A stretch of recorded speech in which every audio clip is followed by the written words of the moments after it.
Se renueva la cúpula de la Iglesia española. Hoy, por mayoría absoluta, la Conferencia Episcopal ha elegido a Luis Argüello como nuevo presidente. Este palentino es el arzobispo de Valladolid. La línea de trabajo de la conferencia ha sido el desear colaborar por el bien común, una colaboración que tiene que ser leal, respetuosa y crítica también. Buenas tardes. En las últimas horas se han recrudecido las manifestaciones del campo en Castilla y León. La pasada madrugada un grupo de agricultores y ganaderos cortó durante varias horas la A6 en Zamora y todo acabó con 2 detenidos y 9 guardias civiles heridos, 3 con pronóstico grave. Fue ayer a las 11 de la noche cuando un centenar de agricultores cortaron la autovía A66 a la altura de Paradores de Castrogonzalo. Unos hechos que han desembocado en graves altercados.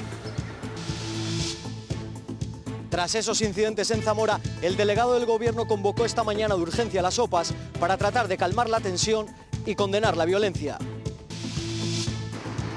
Desde septiembre estaban investigando al hombre detenido el pasado fin de semana por almacenar en Gamonal más de 60 kilos de explosivos y 25 kilos de speed y otras drogas. Sin embargo, la Guardia Civil cree que no iba a utilizar esos explosivos, sino que es un gran aficionado con alto conocimiento en la materia. Contundencia del jurado popular con el acusado tras más de 24 horas de deliberación en el caso del joven asesinado en León en 2021. Lo han declarado culpable de asesinato y no han aceptado ninguno de los atenuantes que ha planteado la defensa. La acusación ha solicitado elevar la pena de 22 años como había pedido la Fiscalía y la defensa pide la menor posible. El actual ministro de Transportes, Óscar Puente, ha cesado hoy al responsable de puertos del Estado. Fue él el que tramitó el mayor contrato del caso Koldo. También hoy la presidenta del Congreso ha dado explicaciones sobre su actuación cuando era titular del Gobierno de Baleares. Insiste Armengol en que ni ella ni nadie de ese ejecutivo están en el sumario. Y hoy la investigación del caso Koldo vincula el pago de 1,3 millones de euros a la compra del Zamora Club de Fútbol por parte de su presidente Víctor de Aldama. Sería dinero obtenido de esta trama de cobro de comisiones ilegales por la compra de mascarillas. Lo veo un poco complicadillo. Sí, porque estamos acostumbrados a cenar un poquito tarde. Lo veo mal porque considero que en España tenemos un horario que es la envidia del resto de Europa. Solemos cenar tarde, quedamos también tarde. Hoy nos preguntamos si, como propone la ministra Yolanda Díaz, deberíamos adelantar o no el horario de cierre de los restaurantes. Enseguida lo analizamos. Y siguen las comparecencias de los consejeros de Castilla y León para desgranar los presupuestos de cara a este ejercicio. Hoy ha sido el turno de Presidencia, que no destaca por las grandes cifras. Cuenta con 187 millones. La importancia que tiene la Consejería de la Presidencia no está en el gasto económico, sino que está claramente vinculada a la relevancia política y administrativa de nuestra actuación. Día con nubes mañana que irán llegando por el oeste de la comunidad. Además, se intensifican las heladas de madrugada, pero por el día suben las temperaturas. Un mes después de las primeras tractoradas, esta madrugada hemos visto las protestas más violentas hasta la fecha. En Zamora, la pasada noche, un grupo de agricultores y ganaderos cortaron la A6 y la manifestación acabó con altercados. Detuvieron a 2 personas y hay 9 guardias civiles heridos, 3 con pronóstico grave. Con diversos heridos y 2 detenidos, los sucesos que ocurrieron anoche en Paradores de Castrogonzalo son el episodio más grave desde que comenzaron las protestas agrarias. Fue a las 11 de la noche cuando un centenar de agricultores cortó la autovía A66 a la altura de Paradores de Castrogonzalo, que desembocó en estos graves altercados. El corte de la autovía 66 se dilató durante más de 3 horas y no solo provocó retenciones importantes en ambos sentidos, sobre todo de tráfico pesado y furgonetas, también episodios muy tensos entre los manifestantes y la Guardia Civil. Se quemaron neumáticos en la calzada e incluso encendieron fuego con ramas. Ante esta situación, los agentes actuaron para disolver la concentración, llegando a utilizar pelotas de goma y gases. La intervención y los enfrentamientos con algunos manifestantes se ha saldado con heridos de diversa consideración. Ha habido 9 guardias civiles heridos 6 de una leve, un diagnóstico leve, y 3 un diagnóstico grave. Y detenidos 2 personas. Detenidos a los que se les podría imputar por delitos contra la seguridad ciudadana y vial. Una movilización espontánea, es decir, que no estaba comunicada a la subdelegación del Gobierno. Pues después de esos altercados en Zamora, el delegado del Gobierno en Castilla y León, lo veíamos, ha condenado las acciones violentas de algunos de los participantes en las manifestaciones del campo. Pero no solo eso, también ha reunido de urgencia a las organizaciones agrarias de Castilla y León. Ha sido esta tarde. El motivo de la reunión no era otro que tratar de calmar la tensión después de lo ocurrido anoche en Paradores de Castrogonzalo y condenar la violencia. En la reunión que ha transcurrido esta mañana en un tono cordial, Nicanor Sen ha recordado que los agricultores cuentan con el apoyo institucional, pero que el Gobierno actuará con total contundencia ante cualquier acto de violencia. Por su parte, las organizaciones agrarias también han condenado estos incidentes porque pueden poner a la ciudadanía en su contra. Vamos a seguir presionando, pero vamos a rechazar de una forma contundente los actos violentos. Creemos además que es contraproducente para los fines que pretendemos. Tenemos a la sociedad de nuestro lado, tenemos a la gente apoyándonos. La gente cuando ya no ve remedio, pues cada vez se radicaliza más. Por eso lo que necesitamos es que la administración, los políticos tomen cartas en el asunto y pongan freno ya a estos problemas del sector. A la espera de que el Ministerio de Agricultura convoque esa cuarta reunión con las OPAs, Asaja ya ha decidido hoy que votarán en contra de las medidas propuestas. Consideran que ha habido avances en temas agronómicos y de papeleo en la PAC, pero que hay otros asuntos como los aranceles a los cereales ucranianos que aún no se han puesto encima de la mesa. Y apuntan una nueva fecha porque en apenas 10 días hay tractorada en Valladolid. La ha convocado UCCL para el viernes 15 de marzo. El recorrido no está definido, pero su intención es concentrarse frente a la Consejería de Agricultura y la delegación del Gobierno. Aseguran que las medidas propuestas hasta la fecha son solo buenas intenciones. Y esta protesta es de hoy, en una feria agrícola de Valladolid que ha inaugurado el consejero Gerardo Dueñas. Con una especie de bodegón, ahí lo están viendo, le han enseñado productos procedentes del extranjero y le han pedido que reivindique sus derechos ante el Gobierno central y ante Europa.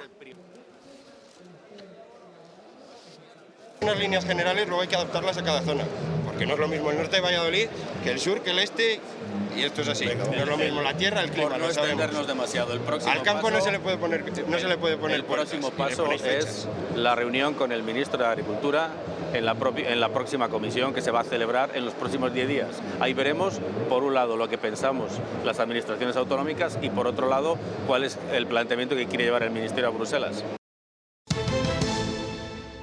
Se van conociendo más detalles de la operación policial de este fin de semana en Burgos, cuando se detuvo a un hombre que tenía 60 kilos de productos explosivos en su casa.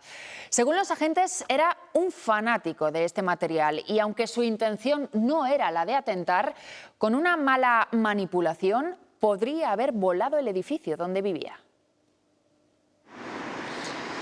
En 3 registros en el domicilio y en una lonja garaje en el barrio de Gamonal, en Burgos, la Guardia Civil encontró más de 60 kilos de sustancias empleadas en la fabricación ilegal de explosivos, mezclas ya terminadas y una prensa hidráulica para su elaboración.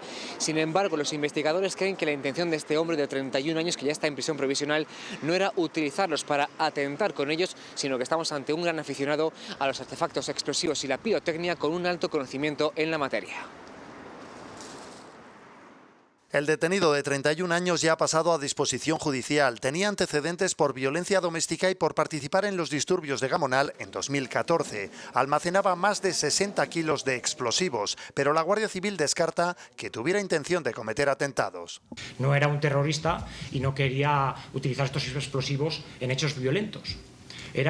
Pensamos que es un fanático, un amante de los artefactos explosivos y los artefactos pirotécnicos. Compraba en el mercado negro sustancias cuya venta a particulares está prohibida en España. Con ellas podría haber fabricado cloratita, ollas bomba e incluso triperóxido de triacetona, que más conocido como la madre de Satán. Le seguían la pista desde septiembre y se aceleró su detención por el riesgo de almacenar tantos explosivos en un garaje de un edificio de viviendas. Se podía haber generado una una atmósfera explosiva que en cualquier chispa, cualquier encender de un interruptor pudiera haber explosionado. Pero también por haber contactado con otros amantes de los explosivos. Y van a tratar de fabricar un artefacto de 8 kilos.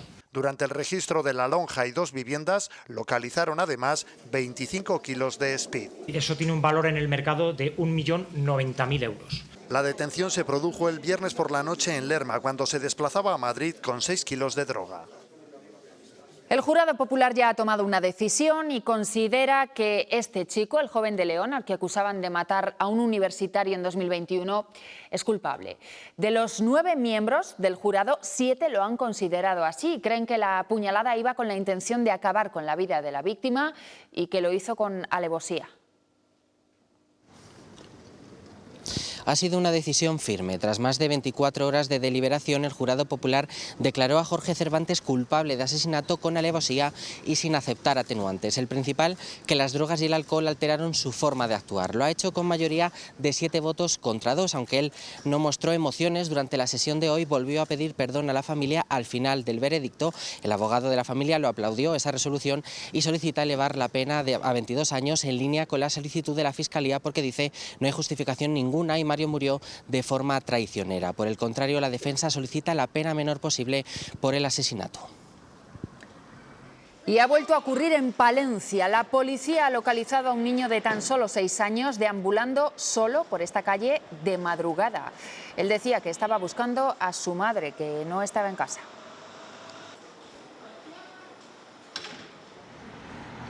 El menor llamó enseguida la atención de los agentes, ya que con tan solo 6 años se encontraba caminando solo por esta calle de la capital palentina minutos antes de las 6 de la mañana. El menor dijo que estaba buscando a su madre y cuando se personaron en su domicilio se percataron de que no había nadie en su interior. La madre del niño tardó 20 minutos en personarse y no pudo justificar por qué el menor estaba solo en esos momentos. Ahora la policía ha abierto una investigación para saber qué pasó y si existe un delito de desamparo. Hoy ha comenzado el juicio por agresión sexual que sienta en el banquillo a un profesor del Colegio de los Carmelitas Descalzos de Medina del Campo, en Valladolid. El acusado ya fue condenado el año pasado a 13 años de cárcel por abusar de un alumno y ahora piden 23 años más. Habría abusado de un menor en su apartamento en dependencias del colegio, donde le daba alcohol y otras sustancias. Le invitaba a desnudarse y le hacía fotos. Según el chico, los hechos habrían llegado incluso más lejos. Y el pastor de la Iniesta, el dueño de los perros que mataron a una joven en Roales, en Zamora, está en la calle. 2 semanas después de que el juez decretara el ingreso en prisión, la audiencia ha decidido ponerlo en libertad sin ninguna medida cautelar. El ganadero no tendrá que pagar fianza al no cumplirse los supuestos de posible fuga o de destrucción de pruebas. En Palencia, un hombre ha pedido a la Gerencia de Asistencia Sanitaria que cambien a la persona con la que va a rehabilitación. Ese facultativo le dijo que su solución médica pasaba por ir a Lourdes directamente. Nosotros hemos tenido acceso al escrito de reclamación. Tras pasar por traumatología fue derivado a rehabilitación y esa respuesta del facultativo, la de ir a Lourdes, le pareció una falta de respeto y de empatía, por lo que pidió una hoja de reclamaciones. La gerencia ya le ha contestado pidiéndole disculpas por esa falta de empatía y le recuerda que en ocasiones anteriores ya se le había dicho qué ejercicios tenía que seguir. El paciente insiste en que esa explicación fue hace más de 14 años y que cuando se trata de salud, la empatía tiene que ir por delante. 2 personas han sido detenidas y otras 4 están siendo investigadas por explotar a mujeres extranjeras mediante una empresa de servicio a domicilio. Ha sido en el marco de una operación realizada por la Guardia Civil de Asturias en colaboración con la de Salamanca. Aquí contaban con una de las 4 sucursales que tenían en todo el país. Captaban a mujeres de origen latino, las explotaban laboralmente y las obligaban a operar en pequeñas localidades para que tuviesen el menor contacto posible con otras personas. A los 2 detenidos, el gerente de la empresa y su pareja sentimental, se les imputan varios delitos, entre ellos el de falsedad documental, el de pertenencia a grupo criminal y también el de trata de seres humanos con fines de explotación laboral. La investigación continúa abierta. No es razonable un país que tiene abiertos sus restaurantes a la 1 de la madrugada. Es una locura pretender casi que seguir ampliando los horarios hasta no sabemos qué hora. Han levantado polvareda esas declaraciones de Yolanda Díaz. Decía la ministra de Trabajo, lo han escuchado, que es una locura pretender que se sigan ampliando los horarios de los restaurantes españoles por la noche. En Castilla y León los restaurantes pueden tener abiertos hasta la 1:30 de la madrugada diario y hasta las 2:30 los fines de semana. Incluso hay algunos locales que tienen doble licencia para intentar también abrir hasta más tarde, por ejemplo el caso del ocio nocturno. Se combinan las dificultades entre el disfrute de los ciudadanos, de los clientes y los horarios laborales. Hoy hemos preguntado a clientes y a restauradores sobre si es propicio o no adelantar el horario de cierre de estos locales. Aquí se cena tarde. Yo sobre las 10, cosas así. Yo suelo cenar a las 11. La oferta y la demanda es determinante en los horarios de un restaurante. Tiene que amoldarse a sus trabajadores y horarios que puedan cumplir. Yo, por ejemplo, limito mucho el horario. Al mediodía es de 1 a 3:30 y por las noches de 8:15 a 11:30. Los hay que incluso tienen segundo turno de cocina. Tengo como 2 turnos, de 8 a 1. Creo que cuantos más horas esté abierto un local, más gente tendremos en nómina, más gente estará de alta y esto repercutirá a las arcas públicas.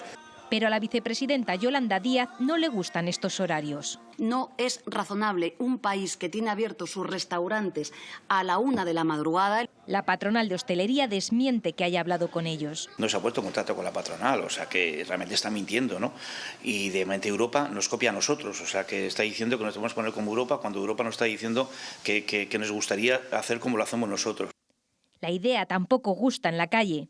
Yo lo veo fatal, ¿no? Somos animales de costumbre. Y la sobremesa es sagrada cuando salimos a cenar fuera. Después de varios días en el punto de mira de la oposición, hoy Francina Armengol ha comparecido para dar explicaciones sobre su actuación cuando era presidenta de Baleares. Asegura que nadie le dio órdenes para comprar mascarillas de la trama Koldo y que no eran defectuosas o fake, sino que no protegían tanto. Francina Armengol ha hablado esta mañana para dar explicaciones acerca de su implicación en el caso y ha asegurado que no va a dimitir. Además, ha cargado contra Miguel Tellado diciendo que es sorprendente que quien pide su dimisión es quien sale en el sumario. En cuanto a Víctor de Aldama y su implicación en la trama, se ha relacionado el pago de 1,3 millones de euros por la compra del Zamora Club de Fútbol con el cobro de comisiones ilegales por la adquisición de mascarillas. Y por otro lado, el ministro de Transportes, Óscar Puente, ha ordenado el cese de Álvaro Sánchez Manzanares, el actual secretario general de Puertos del Estado, por ser el responsable de tramitar el mayor contrato del caso Koldo, que fue por un importe de más de 20 millones de euros. Este cese se hará efectivo mañana miércoles.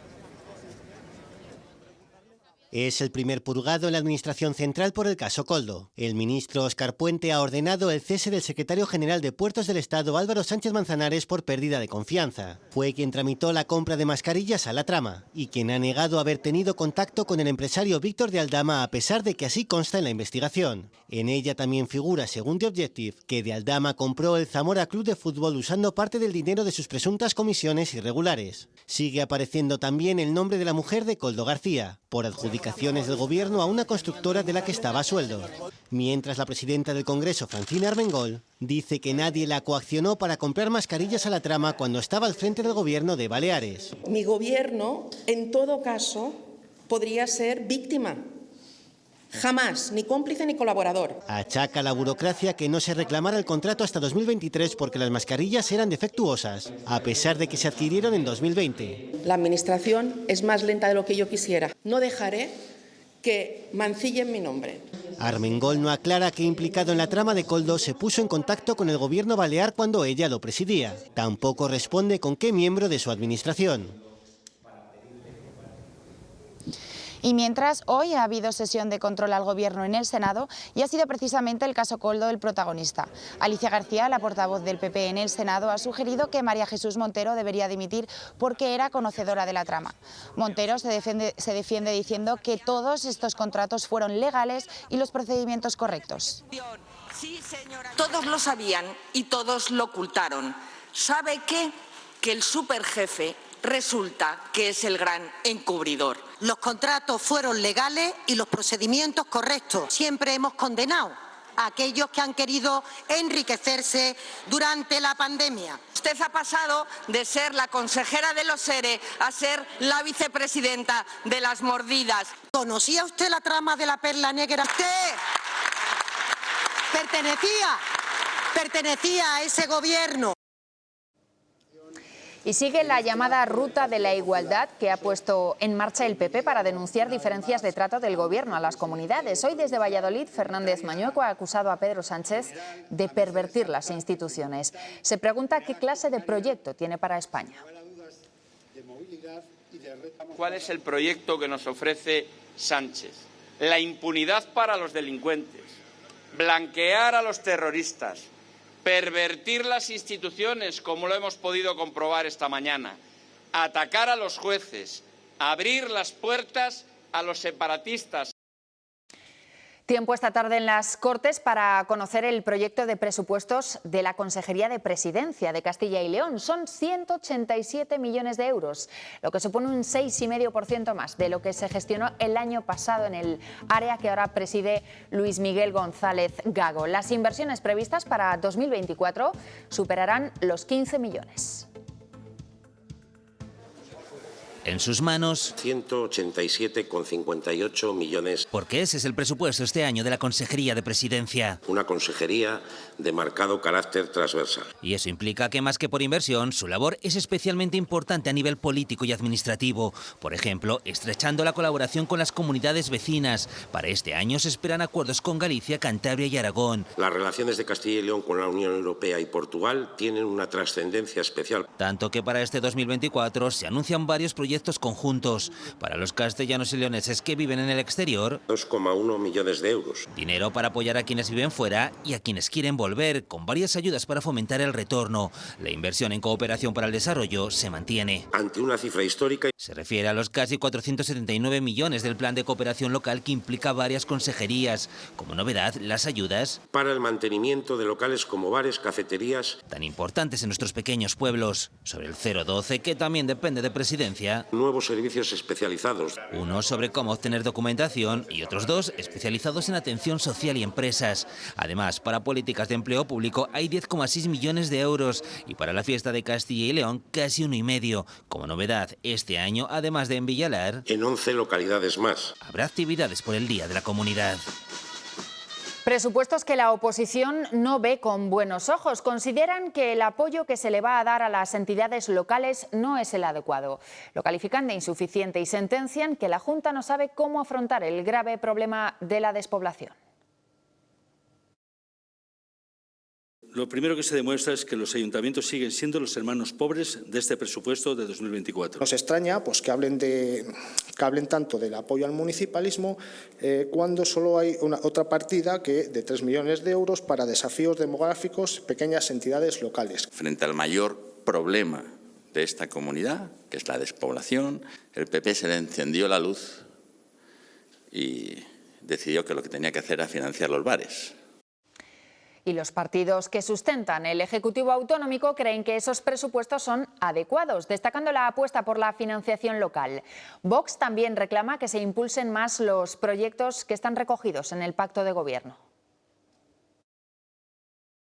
Creo que este presupuesto apuesta de una manera decidida, de una manera importante por las entidades locales, aumentando su financiación tanto para inversiones como para gasto corriente. Sí que hay una mejora, pero consideramos que debemos de ser más ambiciosos, impulsando programas que están enmarcados en el Pacto de Gobierno y en el Pacto de Coalición.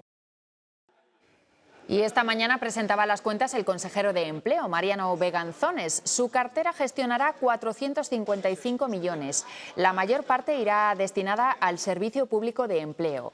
Entre los retos, impulsar el pequeño comercio entre los jóvenes y potenciar la industria digital, a la vez que se previene contra los ataques cibernéticos a empresas. Se está estudiando la posibilidad de incorporar un servicio propio de ciberseguridad industrial para aquellas industrias que tengan incidencias en esta materia, para que tengan un primer contacto de referencia al cual dirigirse para canalizar desde el primer momento la respuesta ante un posible ataque cibernético y reconducir con celeridad las actuaciones hacia la vía de solución más adecuada.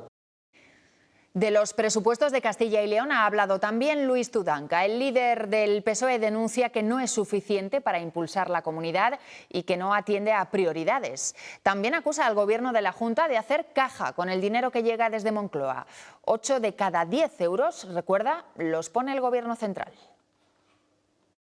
Es todo un truco de trileros año tras año. Es el mismo presupuesto con las mismas inversiones que no se ejecutan y que, por tanto, el Gobierno autonómico se ahorra, pero que no llegan a Castilla y León demasiado tiempo con un proyecto político de derechas y ahora de extrema derecha absolutamente agotado que hace que nos quedemos atrás. Vamos siempre a remolque. El juicio de la Perla Negra nos ha dejado hoy la declaración del excoordinador de servicios de la Consejería de Economía entre 2007 y 2011. Ha asegurado que la decisión de alquilar el edificio fue del entonces consejero Tomás Villanueva. Además, 2 miembros del Consejo de Gestulcar han afirmado que conocieron la compra de los terrenos de Portillo una vez realizada. La sesión, por cierto, ha sido suspendida durante media hora después de que el abogado de Alberto Esgueva sufriera una indisposición y tuvieran que atenderle los servicios médicos.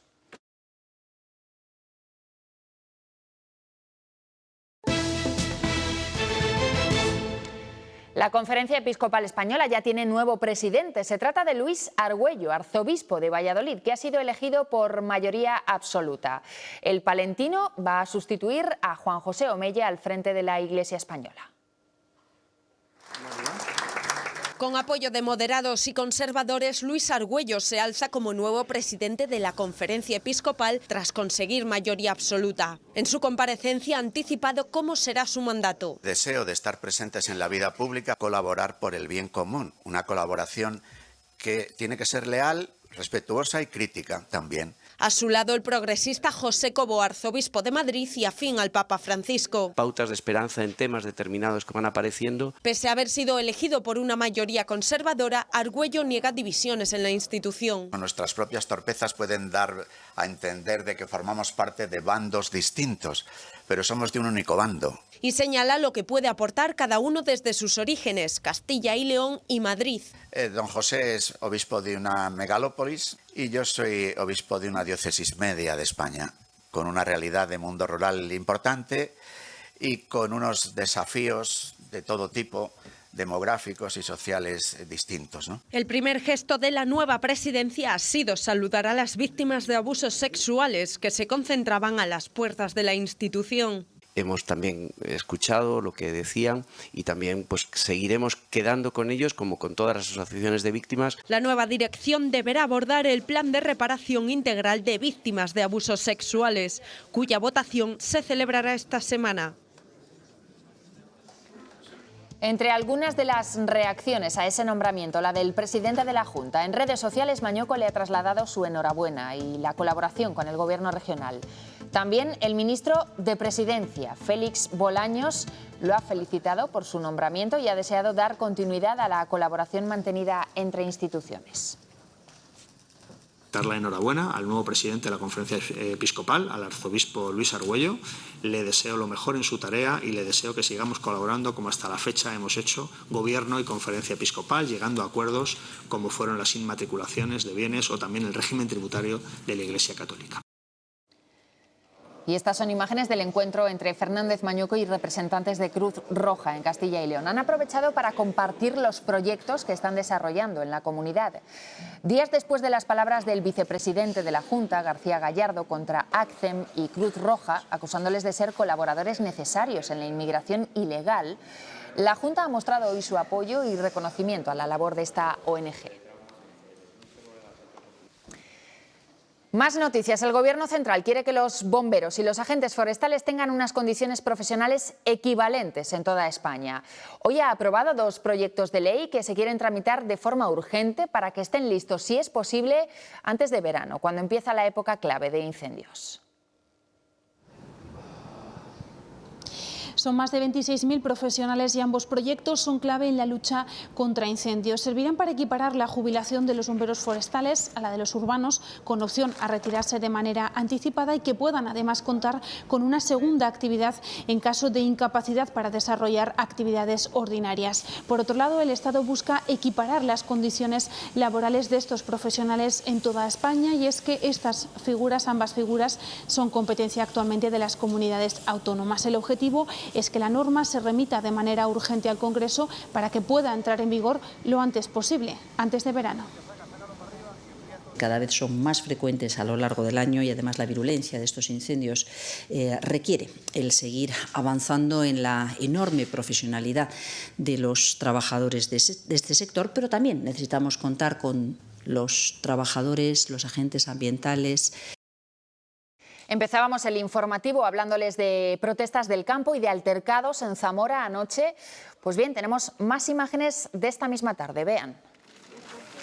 Cerca de medio centenar de agricultores y ganaderos de Ávila, Segovia y Valladolid han vuelto a movilizarse, cortando esta vez la A6 a la altura de Adanero. Una concentración en la que, ya lo ven, han tirado productos extranjeros al suelo para mostrar su malestar no solo con la importación de alimentos, sino también con la diferencia de precios o la ley de bienestar animal.